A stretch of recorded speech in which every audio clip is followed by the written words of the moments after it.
He watched the world, not through screens or social trends, but through stillness. He was not young, but not old either.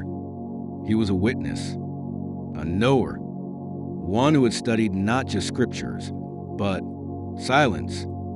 And in that silence, a question echoed louder than all the noise outside. Is this the final era? Has the great wheel of time turned to its last breath?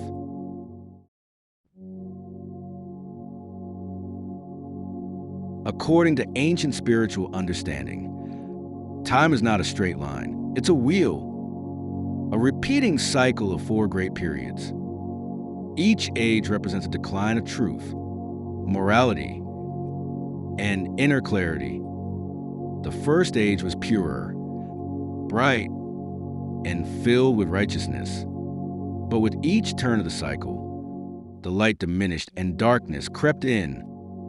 And the final age, it is the darkest, a time when humans forget who they are, a time when falsehood replaces truth, and spiritual blindness becomes the norm. Many believe we are living in that final age now. But is it really true? Let us examine this with eyes that see, not just facts, but meaning.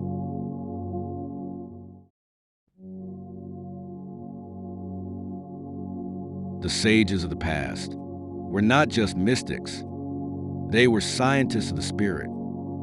They observed human nature across millennia, and they left behind prophecies, descriptions of what the final age would look like. They said, morality would collapse. People would choose selfishness over compassion. Leaders would become corrupt, and rulers would exploit the people.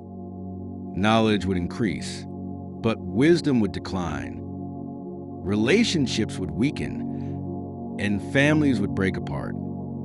Sacred things would be mocked or commercialized. The earth would be polluted, its rivers poisoned, its skies darkened.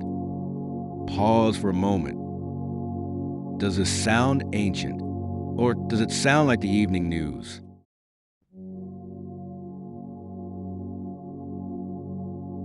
Today, we are surrounded by the symptoms of this spiritual decay, a world addicted to speed, but lacking direction. Children raised not on values, but on screens. People fighting over skin color, borders, and belief, while forgetting the soul. Forests are burned to grow profits, not food. The air we breathe has become heavy with chemicals. Loneliness is now called an epidemic, even though we are more connected than ever. This is not just coincidence. This is the unfolding of a cycle.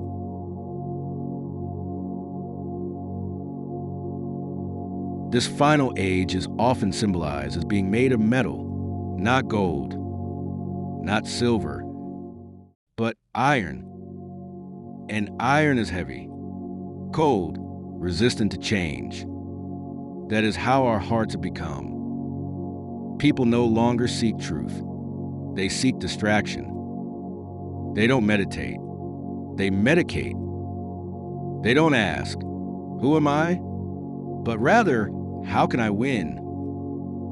Even spirituality has become a trend, an industry, a performance.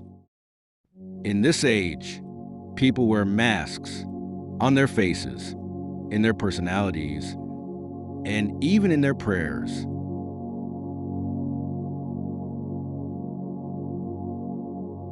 But this is not the end of hope. Far from it. The ancients taught that the darker the time, the more powerful even a small act of light becomes. In earlier ages, spiritual progress took lifetimes of deep discipline. But in this final age, the smallest step towards truth has enormous power. Why? Because it's harder. It's easy to be good in a world of goodness, but to be good in a world of chaos, that is a spiritual revolution. To hold love in your heart when hatred surrounds you, to practice silence in a world of noise, to remain honest when lies are rewarded. These acts become more than virtues. They become acts of defiance against darkness.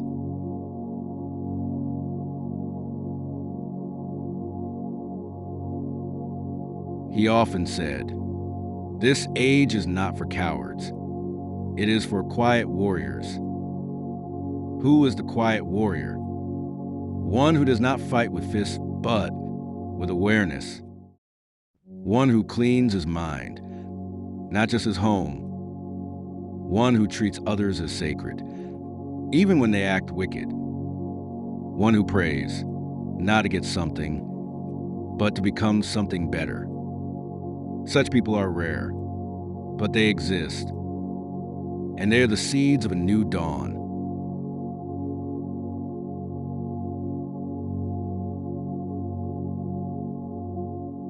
In this final age, you are not a victim.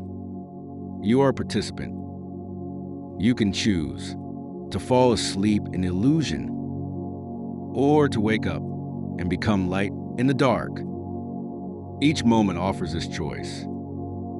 Every breath, every interaction, every thought. The soul is not weak.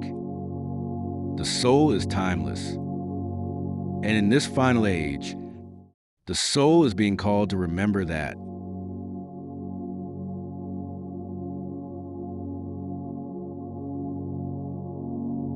Many ask, if this is the final age, does it mean the end of the world? Not quite. Spiritual teachings do not speak of a final destruction, but a transformation. When the wheel completes its turn, it begins again. From darkness comes dawn. From collapse comes renewal. Just as winter leads to spring, the final age prepares the ground for a new beginning. But that future is shaped by what we do today.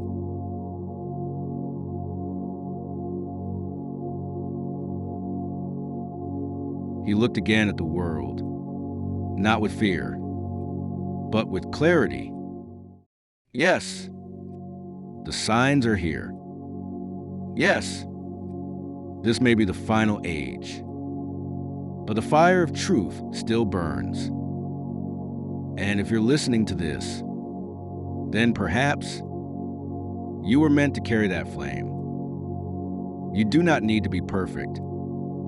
You only need to be sincere, to seek, to remember, to serve, to love. In a world full of illusions, the simplest act of truth is a miracle.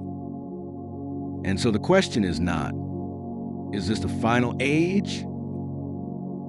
The real question is, will you let this age define you? Or will you redefine this age by your light?